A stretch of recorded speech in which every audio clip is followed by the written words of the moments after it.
자, 안녕하세요 여러분들 반갑습니다. 특공개미 교관입니다. 자, 지금 시간은요 5월 5일 어린이날입니다. 어린이날 밤 11시 38분 지나고 있네요. 이 늦은 시간에 갑자기 라이브 생방송을 연 이유는요, 나스닥 지수가 지금 급락을 하고 있기 때문입니다. 정말 깜짝 놀랄 만큼 많이 빠지고 있어요. 4% 넘었거든요, 실시간으로.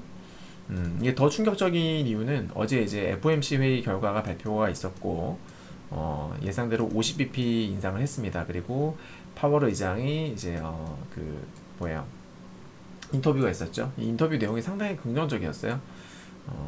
그랬는데 경제지표 발표 나오면서 지금 떡락을 하고 있는 겁니다. 어제 이때가 이제 파월 의장이 인터뷰가 진행될 때였습니다. 이때가 그때 찍고서 바로 급등을 했는데 지금 올랐다가 다 토해낸 거예요. 안 좋죠. 근데 모름지기 그 조정폭은 얕을수록 좋거든요. 얕을수록. 네. 근데 이렇게 깊은 거는 좋지 않아요. 일단은 그것부터 먼저 말씀드리고, 자, 그러면 왜 지금 이런 일이 벌어졌는지 한번 차근차근 분석을 해보도록 하겠습니다. 네. 우선은 우리 구독과 좋아요, 알람 설정 꼭 부탁드리도록 하겠고요. 자, 가봅시다. 급등 후에 또 폭락이다. 제가 아까 그 우리 무료 카톡방에 올려드렸는데 다시 한번 말씀드려보면은, 지금 원인이 되는 것은 일단 나스닥 선물을 보시면, 나스닥 선물이 이제 장 시작하기 전에 미증시는 딱 보면은 10시 반부터 시작을 하잖아요. 근데 나스닥 선물은 이미 그 전부터 꺾였어요. 나스닥 선물 보시면은 9시 30분, 네, 9시 30분부터 딱 내리막으로 그냥 가버렸거든요. 근데 이제 경제지표가 그때 발표가 됐는데, 제가 아까 무료 카톡방에 올려드렸다시피 이게 문제가 된 거예요. 지금 미국의 비농업 부문 생산성, 평소에는 사실 뭐 그게 이슈가 되지도 않았던, 별로 이슈가 되지 않았던 그런 지표거든요. 예. 근데 지금 보시면은 여기에는 2008년도부터 나오는데, 지금 금융위기가 한참 진행 중이던 2008년도, 그때보다도 이게 지금 더 안 좋게 나온 거죠. 보시나요 여러분들? 맞죠? 그 전 자료가 지금 안 보여서 좀 아쉬운데, 아무튼 이게 상당히 안 좋게 나온 겁니다. 그러니까 이게 무슨 지표냐, 그러니까 비농업 부문 생산성이에요. 제가 아까 그 무료카 떡방에 올려드렸었는데, 이제 월급이 많이 올랐잖아요. 그죠? 그 인플레이션이 진행이 되면서 물가도 올랐지만은, 물가도 오르면서 임금도 같이 올랐어요. 그러니까 기업 입장에서는 근로자들에게 이제 월급을 주죠. 월급을 주는 이유가 뭡니까? 그만큼 돈을 벌어라 라는 거 아니에요. 주는 만큼 수익을 내야 되는데, 임금이 너무 올랐다 보니까 기업들의 수익성이 떨어지는 거예요. 즉 비용이 올라간 거죠. 뭐 임금이 올랐다는 소리는 비용이 너무나 많이 올랐다. 제가 그 예전에도 방송에서 계속적으로 지속적으로 말씀드렸던 게 이거잖아요. 인플레이션 올라가면 임금도 오른다. 임금이 오르면 기업들 입장에서는 수익성이 악화된다. 근데 이런 기업들이 하나둘 늘어나게 되면은 결국 경제가 침체되는, 경제가 침체가 될 수 있다. 그럼 이제 스태그플레이션 우려가 커지는 것이다 라고 제가 이제 여러 차례 유튜브를 통해서 말씀드린 바 있는데, 지금 이 지표가 고용 지표까지 이때까지 좋았습니다만은 지금 생산성 지표가 너무나 악화가 된 거예요. 예. 그렇죠. 그래서 임금이 너무 올라가지고 그 근로자들 한 명당 뽑아낼 수 있는 어떤 수익, 그게 떨어졌다는 거예요. 그죠? 떨어졌다는 거죠. 그러니까 임금이 올라가 버렸으니까 생산성이 떨어졌다, 그렇게 이해를 하시면 되는 건데, 이게 지금 최저치로 나와 버렸으니까 이게 지금 이제 문제가 좀 심각해지는 겁니다. 네. 물론 단발성일 수 있어요. 왜냐하면 2013년도 보시나요 여러분들?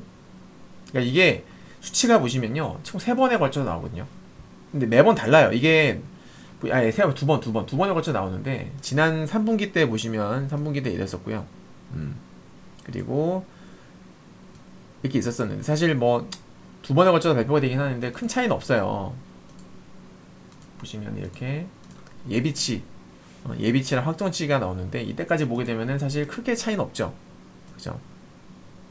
확정치 나오기 전까지 보면은 그렇게 지금 크게 차이가 있진 않아요. 네, 그러니까 이번 아마 뭐 큰 이변은 없을 것 같아요. 네. 다음 달에 나오는 이 확정치도 큰 이변은 없을 것 같은데, 과거에도 보면 2013년도에 2014년도군요. 2014년도죠. 4년도. 그때도 갑자기 확 안 좋아졌던 적이 있었거든요. 맞죠, 여러분? 근데 그랬다가 갑자기 또 좋아지는 사례도 있습니다. 그죠? 물론 이게 연속성을 띄었다고는 할 수 없습니다. 왜냐면 이때도 안 좋아졌다가 갑자기 확 좋아지고 또 안 좋아졌다가 확 좋아지고 하거든요. 맞죠, 여러분들? 이게 언제냐면은 저번에도 마지막으로 나왔던 게 이제 2021년도 11월 달에 11월 달에도 예측보다 안 좋았단 말이에요. 이때가 11월 4일이네, 그죠? 예. 11월 4일 날 그때도 어쨌거나 뭐 안 좋았던 수치 아닙니까?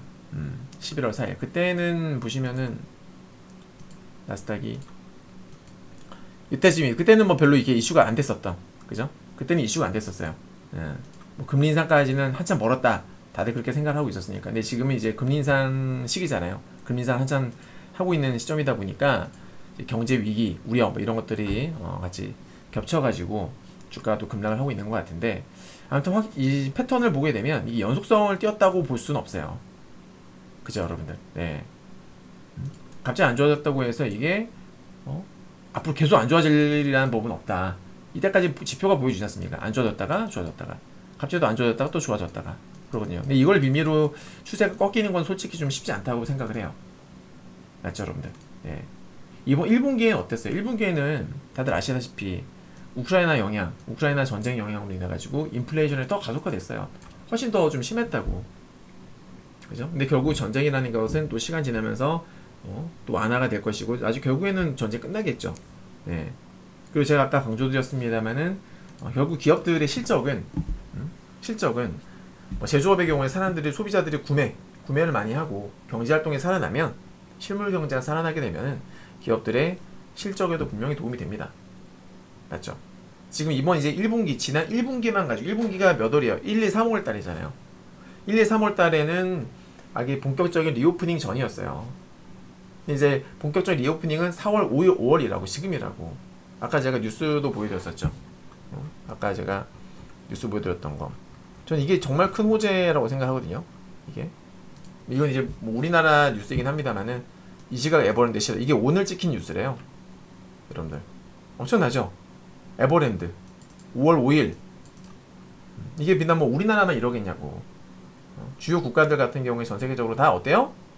전 세계적으로 지금 다 리오프닝 시즌이란 말이죠. 기업들의 실적이 1분기 안 좋았던 거는 이미 다들 예상했었던 부분이잖아. 중요한 건 연속성이거든요. 2분기에도 연속성으로 안 좋겠느냐? 아니다, 이거지. 그건 아니다. 맞죠? 여러분들. 자, 우리 냉정하게 생각할 필요가 있어요. 우리가 이때까지 벌벌 떨던 이슈가 뭐였어요?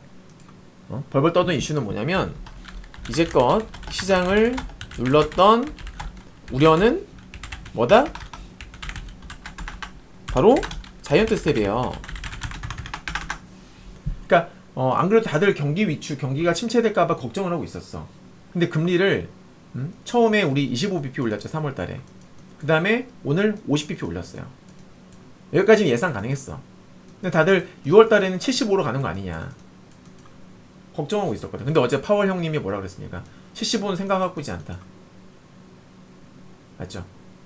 이미 시장에서는 75bp 올린다는 것을 거의 기정사실화하고 있었거든요. 90% 이상이었어요, 확률이.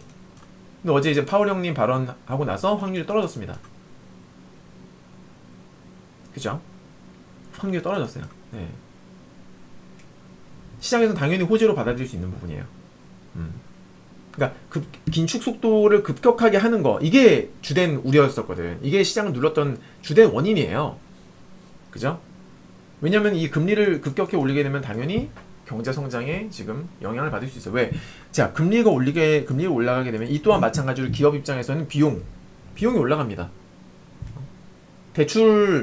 금융권으로부터 대출 안 받는 기업들이 거의 없잖아요.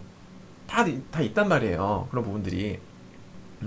회사채도 발행하고 뭐 대출도 받고 한단 말이지. 투자를 해야 되니까. 근데 거기서 금리가 올라가 버리면은 기업들의 입장에서는 실적이 아무래도 비용이 올라가니까 그만큼 실적이 마이너스 요인이 된다고.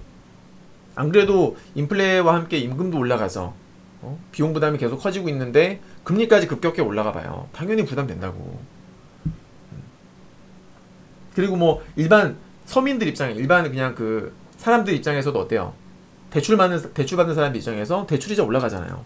그것도 부담이 되고 대출이자 올라가게 되면은 그만큼 지갑이 다치는 거죠. 그죠? 안 그래도 비용이 그러니까 기업도 비용이 올라가고 일반 시민들도 비용이 올라가고 맞죠, 여러분들? 예. 이자가 늘어나는 이자 부담이 그만큼 지갑이 안 열리는 거죠. 지갑을 열기 무서운 거지. 거기다 물가까지 올라가니까 물가가 올라가는 만큼 월급은 그만큼 안 올라가잖아요. 예. 여러 가지 종합적으로 문제가 컸었는데 어찌됐건 지금 이 금리 인상과 관련해 가지고 파월 의장이 조금 그 우려를 낮춰줬다 그 말이에요. 이게 메인이에요. 이게 메인 핵심 이슈라고. 자, 그리고 얼마 전에 그 GDP 1분기 GDP 역성장했었잖아요. 예. 거기서 스태그플레이션까지 겹쳐버리면 정말 최악의 상황이 되거든요. 아무튼 근데 이제 파월이 이런 것들을 인지했는지 금리를 그렇게 급하게 서두르지 않을 것이다. 그리고 현재 고용시장은 너무나 좋다. 시장에 정말 도움이 되는 어떤 그런 발언을 해줬습니다. 그래서 이제 미증기 나스닥도 3% 이상 급등이 나왔던 부분이고요. 근데 지금 이 비농업 생산성이 컨센서스 대비 크게 하락했다는 이유로 급락이 나오는데 방금 충분히 제가 설명을 드렸습니다만은 당연히 조정이 불미가 될 수 있어요. 기업들의 실적이 안 좋아질 수 있다라는 거니까. 그죠? 생산성의 하락은 곧 기업의 수익성 하락으로 연결되니까. 마침 아까도 제가 그 메타 관련해가지고 기사 하나 올려드렸던 것 같은데 가만 있어봐. 여기 요거 보시면 보세요. 메타 신규 채용 인원 줄인다. 이유는 뭐예요? 여러분들 당연히 최근에 이제 실적이 좀 안 좋아졌으니까 부담이 되는 거잖아요. 네. 인건비 부담을 줄이겠다. 그죠? 비용을 줄이겠다 이거잖아. 기업들이 실적이 안 좋아지면 어떻게든 비용을 줄이려고 해요.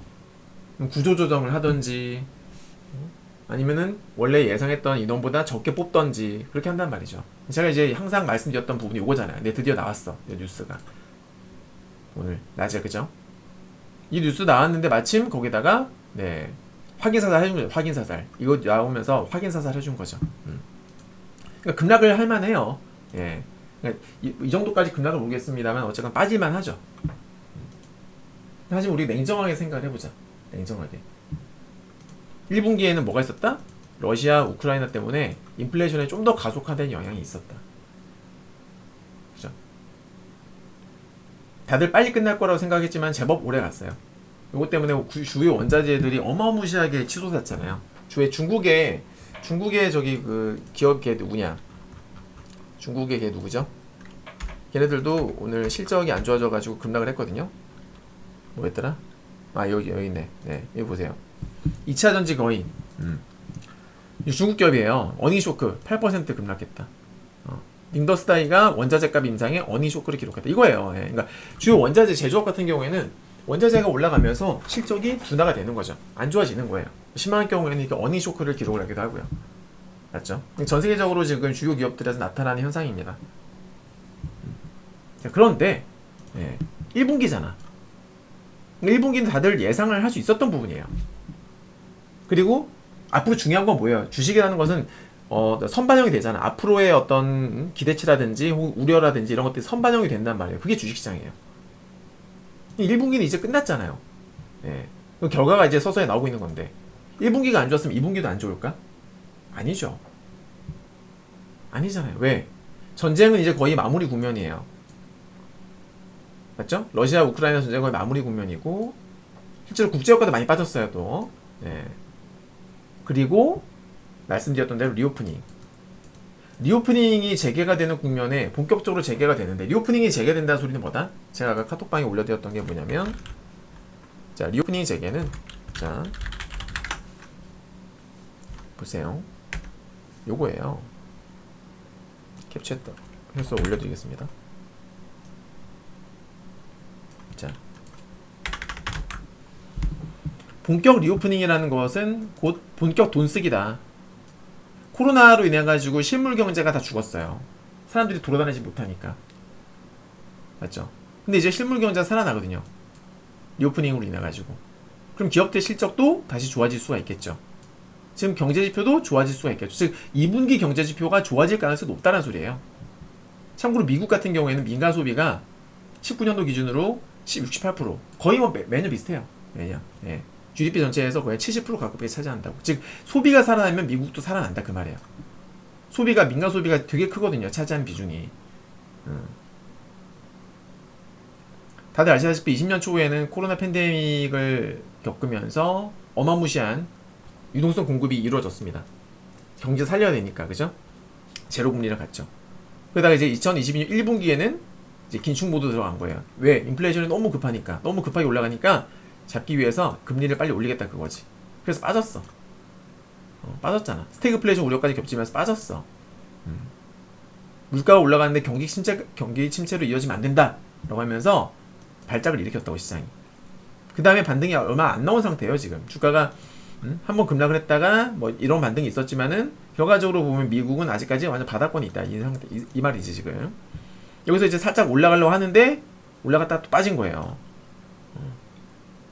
근데 말씀드렸다시피 2분기부터는 본격 글로벌 리오프닝 기대감이 한층 높아진 게 사실입니다. 맞죠?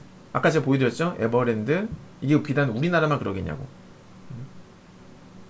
자, 빅스텝 긴축에도 불구하고요. 네. 경제가 버틴다라는 것이 증명이 되면 빅스텝이라는 것은 이제 50bp 인상을 하는 거죠. 되면은 이제 하반기 강력한 상승 가능하다. 물론 이제 2분기 경제 지표가 확인이 돼야 돼요. 확인이 돼야 돼. 맞죠? 근데 지금 아까 나왔던 것은 어쩌면 1분기 경제 지표잖아요. 1분기 경제 지표. 물론 악재가 맞는데, 큰 악재가 맞긴 맞는데, 뭐 예상보다는 좀 더 안 좋게 나오긴 했습니다만, 그것도 사실인데, 다행스럽게도 또 과거의 패턴 보니까 안 좋아질 수 있다. 근데 이번에 요거는 분명히 원자재 급등 영향이 클 거란 말이죠. 분명히 이게 클 거예요. 유가도 많이 올랐으니까. 유가가 올라가는 것만으로도 기업 입장에서는 비용이 커집니다. 유가 오르는 것만으로도. 근데 지금 국제유가 많이 빠졌잖아요. 맞죠? 많이 빠졌잖아. 그래서 예전에도 이 지표는 왔다 갔다 했어요. 원래 이렇게 별로 이렇게 뭐 주목을 받지 못하던 지표예요. 예. 별로 이슈가 되지 못했던 지표입니다. 근데 갑자기 오늘 발작을 일으켰거든요. 이거 때문에. 아마도 이제 신저가를 기록했기 때문에 이 하락률이 신저가를 기록했기 처음 이 정도로 나왔기 때문에 그것 때문에 이제 깜짝 시장에 놀래서 뺀 것 같은데 물론 종가가 오늘 어떻게 될지 모르겠습니다만은 이런 식으로 이제 비이성적으로 빠지게 되면 사실상 종가를 예측하기 어려워요. 네. 비이성적으로 빠질 때 있잖아요. 어떻게 종가를 예측합니까? 이미 기술적으로 빠질 만큼 뺐어요 이미. 보시면은 어제 파월 의장 발언할 때 딱 전저점에서 지지받고 있는데 제 개인적 소견으로는 네, 그러니까 이제 모멘텀적으로 봤을 때 차트 말고 펀더멘털적으로 봤을 적에 이게 저점이 깰 일은 아니라고 봅니다. 저는 그래요. 네. 개인적 결론. 단기 조정의 빌미가 될 순 있다. 충분히 그죠? 네. 충분히 금일 발표된 노동 생산성 생산성 악화 지표는 충분히 단기 조정의 의미가 될 수 있다. 하지만 네. 어디까지나 1분기 지표일 뿐이다. 그러나 우크라이나 전쟁이 발발했던 1분기 지표일 뿐이다. 즉 단발성, 네, 그러니까 일회성, 그죠? 네, 일회성 요인, 일회성일 가능성이 높다는 것이다. 2분기부터는 리오프닝에 따른 경제 재개죠, 그죠? 에 따른 경제 지표 개선을 기대해 볼 수 있다. 그리고 위에 이 지표가 이 지표의 과거 사례를 봤을 때 어디였어요? 비농업 부문 생산성, 네, 이 비농업 부문 생산성 과거 사례를 봤을 적에 과거 사례를 보면 연속성을 띈 적이 거의 없다. 그죠? 네. 따라서 2분기엔 급반등 가능성도 염두에 두어야 한다. 자, 그래서 결론은 뭐다? 네. 오늘 조정의 빌미가 될 수 있지만, 충분히 조정받았던 부분이 이해는 되지만, 악재는 맞지만, 단기 악재는 맞지만은, 추세를 꺾을 정도의 이슈는 아니라고 본다. 즉, 반등 가능성, 반등 가능성에 무게를 둔다. 그렇게 저는 봅니다. 네, 단기 악재는 맞지만 제가 내는 결론은 결국 반등할 것이다. 할 가능성이 높다라고 저는 봐요. 제가 어제 수요일 날, 네, FOMC 회의가 열리기 전에 제가 뭐라 그랬어요? 올라갈 거다 그랬죠. 전 상승에 베팅합니다.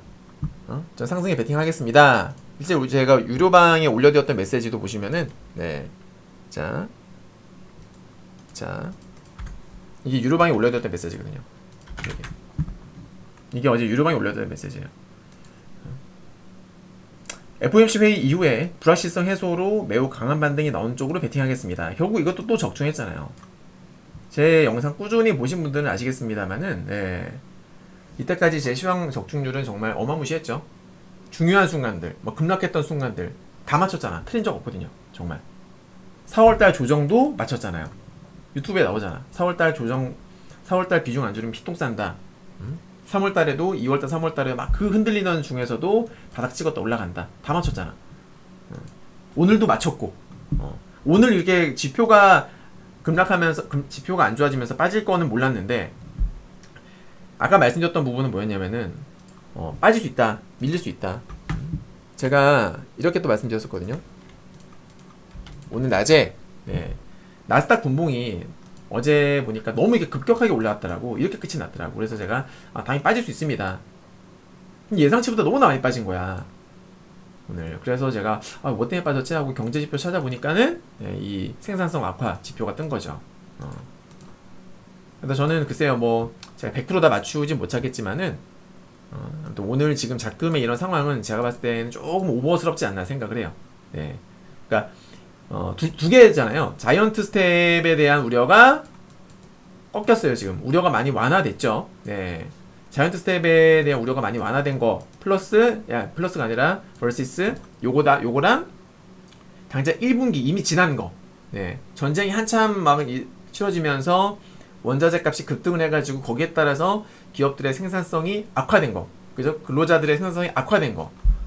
이 두 개를 놓고 봤을 때에 어떤 게 더 커요? 우리 입장에서 솔직히 냉정하게 봤을 때 어떤 게 더 좋아? 어떤 게 더 시장에 영향력이 큽니까? 당연히 요거 아니겠어요? 왜? 요거는 앞으로 미래에 대한 내용인 것이고, 이건 이미 지난 부분에 대한 내용인 거거든. 그잖아요, 여러분들. 그렇죠? 앞으로 자이언트 스텝에 대한 우려를 덜었잖아. 이건 앞으로에 대한 이야기를 해준 것이고, 파월이 오늘 나온 거는 이미 지난 1분기에 대한 내용일 뿐이에요. 근데 이걸로 급락을 시킨다? 공매도 세력의 장난이 좀 심하다고 봐요. 무슨 말인지 알죠? 네, 이걸 우리가 냉정하게 생각해보면, 네, 이렇다라는 겁니다. 결국 파월 의장의 발언 vs, 네, 생산성 악화. 파월 의장의 발언은, 네, 앞으로, 미래. 이거는 과거입니다. 과거 이미 지난 이슈 가지고서 시장을 급락시킨다? 아니죠. 우리에겐 밝은 미래가 있잖아요. 네. 리오프닝 재개에 따라서 경제지표가 개선될 가능성을 염두에 두고 주식을 해야 되지 않겠습니까? 투자를 해야 되지 않겠습니까? 그게 맞는 거겠고요, 당연히. 그래서 저는 지금 당장은 여러분들 조금 이제 증시가 또 나스닥이 걸핏하면 마이너스 3, 4% 빠져가지고 이제는 놀랍지도 않는데, 솔직히 지금 좀 아쉬운 점이 있다라면, 이게 날짜가 바뀌었으면 어땠을까? 차라리 어제 미리 지표가 발표가 돼서 급락을 하고, 그죠? 오늘 FOMC 회의 결과가 나와가지고 급등을 해주면 이 날짜가 하루만 바뀌었었어도 아마 훨씬 좋았을 텐데, 이게 좀 아쉬운 부분이에요. 우리 같은 경우에는 어린이날 휴장 때문에 FOMC 회의에 따른 이 어떤 상승 효과를 1도 우리는 누리지 못했어요. 맞죠? 좀 되게 좀 손해본 느낌이 강한데 너무 아쉽죠. 아무튼 내일은 아마도 뭐 지금 나스닥 우리 종가가 어떻게 종가가 형성되는지에 따라서 우리 증시의 시초가도 결정이 되겠지만은 너무 걱정 안 하셔도 될 것 같아요. 예. 만약에 이게 지금 회복이 안 되면 나스닥 이 주가가 회복이 안 되잖아요. 일단은 개파락은 하겠죠, 당연히. 개파락은 하겠지만은 개파락하고 나서 지지를 받는 쪽으로 저는 배팅을 해보겠습니다. 예. 그렇게 될 가능성이 높지 않을까라고 보고 있어요. 알 수 없지만, 아무튼 뭐 결국 이 또한 흔들기가 되지 않을까 그렇게 저는 예상을 해보고 그렇게 또 기원을 합니다. 네. 투자자들이 지금 너무 혼란스러워하고 있죠. 장이 뭐 빠졌다가 올랐다가 빠졌다 올랐다 그러고 있는데 결국 저는 바닥이다. 네. 결론은 버킹거 결론은 바닥이다. 바닥뷰 이제 하겠습니다. 네. 다들 힘내세요. 아셨죠, 여러분들? 네. 지금 이제 그 시황 적중률, 시황 적중률은 정말 엄청나게 높아요. 다들 아시겠지만, 네. 그러니까 이번에도 한번 믿어보자고요. 네. 좋습니다. 밤늦게 지금 깜짝 스트리밍 라이브 방송을 열어봤는데요. 그래도 다들 걱정이 되셨는지 상당히 많은 분들께서 지금 입장하셨어요. 네, 감사드리고 다들 이해되셨죠? 네. 좀 아무튼 꼬리가 달리는 쪽으로 네, 반등이 나오는 쪽으로 보겠습니다. 차트 분석 한번 해드리면 지금 우리 나스닥 지수가 이런 추세에 있어요. 지금 여기가 저점 여기 저항대 그리고 여기 저점 깼다가 반등 나오고서 어제도 여기 지지 받고 올라갔었거든요. 여기를 다시 한번 지금 두드리고 있는 상황인 거죠. 네. 어쨌거나 기술적으로도 보면 여기가 나름대로 맥점이 되는 거예요. 그쵸 여러분? 나름대로 맥점입니다.